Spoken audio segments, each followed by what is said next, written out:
bit of good luck. "Mary, have you seen my little gold watch anywhere?" called Granny. Mary ran indoors to Granny. "No, I haven't," she said. "Oh dear, have you lost it, Granny?" "It must have slipped off my wrist when I was weeding in the garden," said Granny. "Could you look for it, dear?" Yes, of course," said Mary, and ran out again to hunt for the watch. She looked in all the beds that Granny had weeded. She looked in the tool shed where Granny had gone to fetch flower pots. She looked in the lettuce bed because she knew Granny had picked a fat crisp lettuce for tea. But the little gold watch was nowhere to be found. What a pity. "I did love it so much," said Granny sadly. "Grandpa gave it to me 40 years ago. Think of that. It has never once stopped going all those years.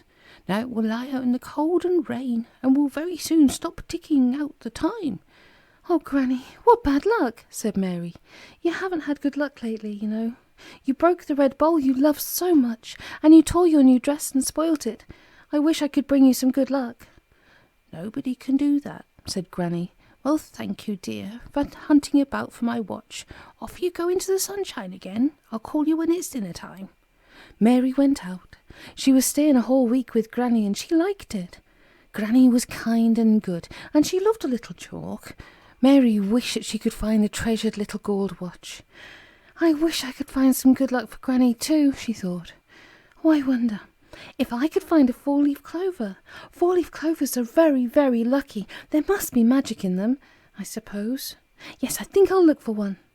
But it wasn't very easy, because Granny's little lawn was so well kept that there were no patches of clover leaves there at all, and hardly even a daisy, but just soft green grass.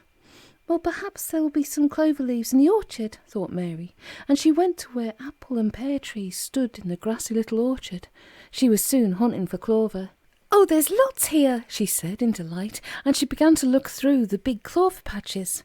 She hunted and hunted. Every leaf she found was cut into 3. Mary began to get tired of looking carefully at every patch, and then she suddenly found a 4-leaf clover. Mary was very happy.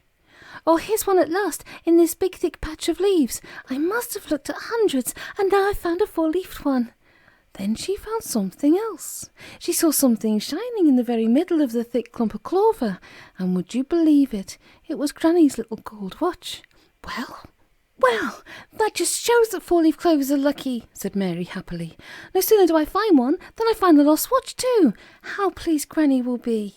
She ran to the house, holding the watch in one hand and the 4-leaf clover in the other. "Granny, look what I've got." Granny came to the door. "Oh, Mary, you found my watch. Where was it?" she cried. "In the orchard, in the middle of a patch of clover," said Mary. "And it's still ticking away, Granny. You just put it to your ear and listen. It didn't mind being dropped. Wasn't it lucky that I found it?" "It was," said Granny, putting the watch on her wrist. "And you know why I found it?" said Mary. "I found a 4-leaf clover just a minute before, and that's a very lucky thing to find, isn't it? It brought me luck at once, because then I found the watch, you see."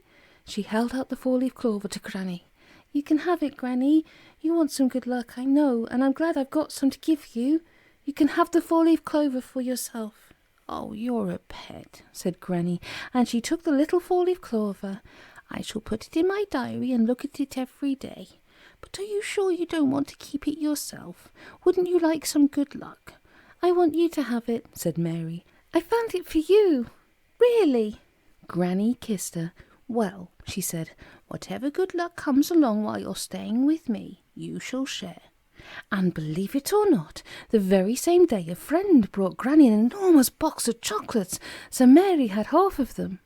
The day after that, Daddy came to see Granny and Mary and bought a big slab of ice cream for Granny, so Mary had to have half of that. And the third day, somebody sent Granny tickets for a grand show at the town hall with a Punch and Judy show, puppets and a conjurer. "One ticket for me and one for you," said Granny, giving one to Mary. "Your 4-leaf clover is certainly bringing me luck, Mary." "And me too," said Mary joyfully. "I gave my 4-leaf clover luck to you, Granny, and I'm getting lots of luck too." "You deserve it, Mary," said Granny. And she did.